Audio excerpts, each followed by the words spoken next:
My name is Bobby Piton. I'm from the suburbs of Chicago, Illinois. I have a background in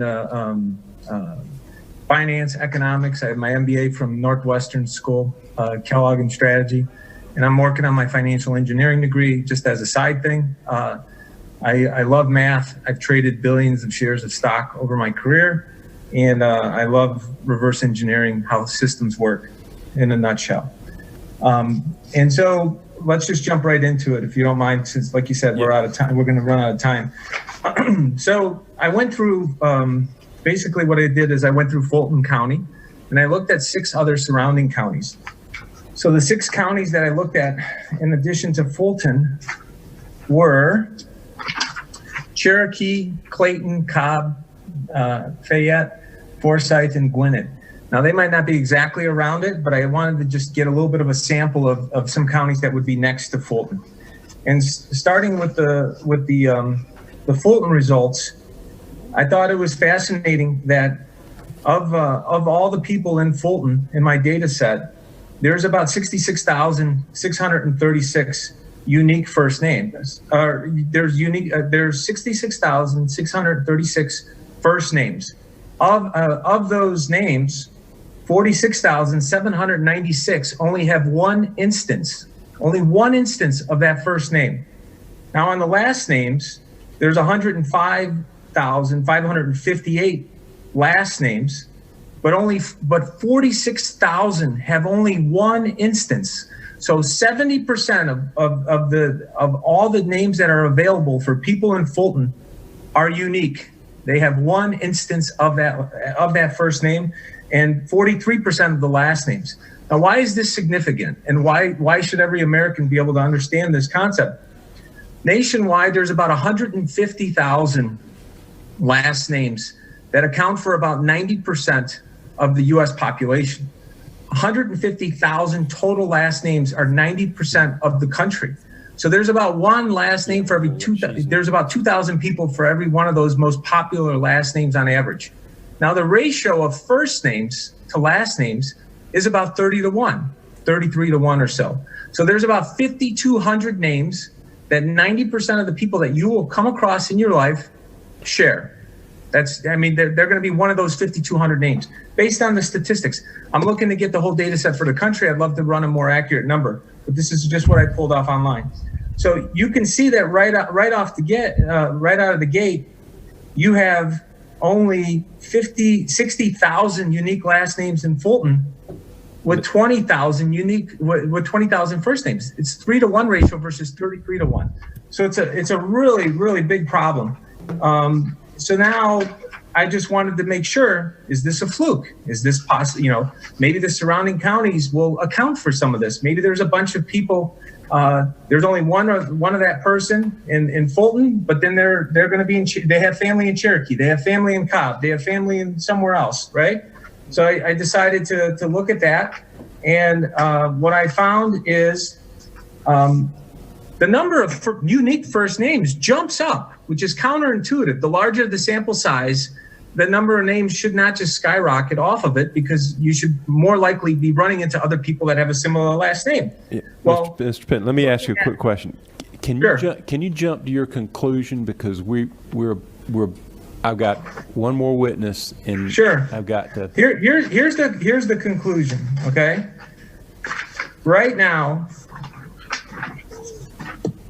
you have a situation where the number of people with unique first names and the number of people with unique last names is so out of kilter that the only explanation could be that these are fake people. So what I wrote up, and I'll read it out, and then and this should hopefully sum it up, depending on how much time you have, right, is Georgia's complete mismatch and over the number of unique instances of first names, the overabundance of unique instances of last name, and the number of people in the first name category that kind of skews it, the last name category that skews it. When you compare that to Pennsylvania, it just so happens I did Pennsylvania first, and the results in Georgia are far worse than Pennsylvania.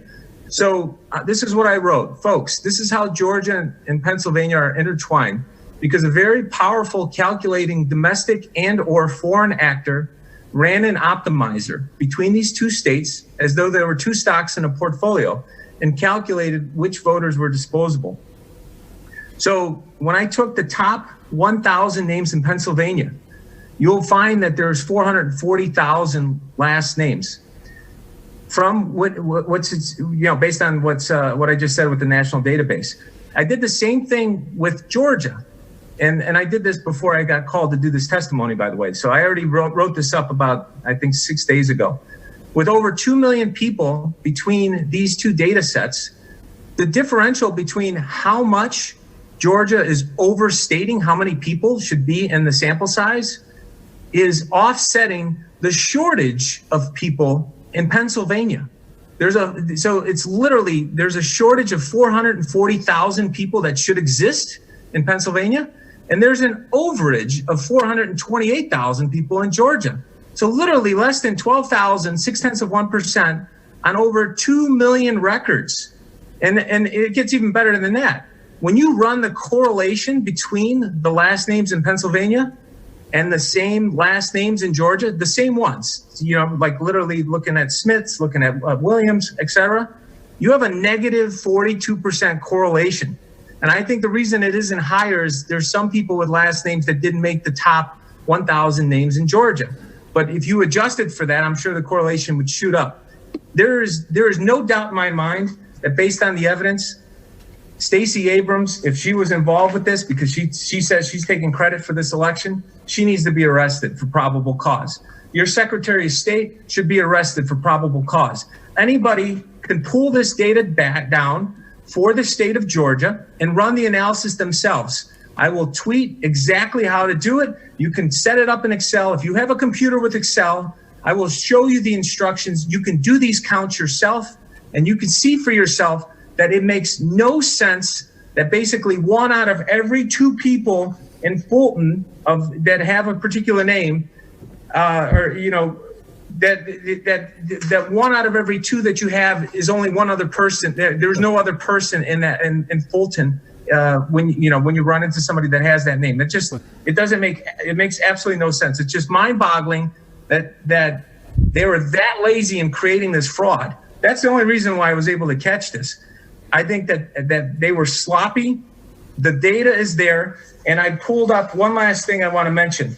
So I wanted to drill down and pull into one person's name.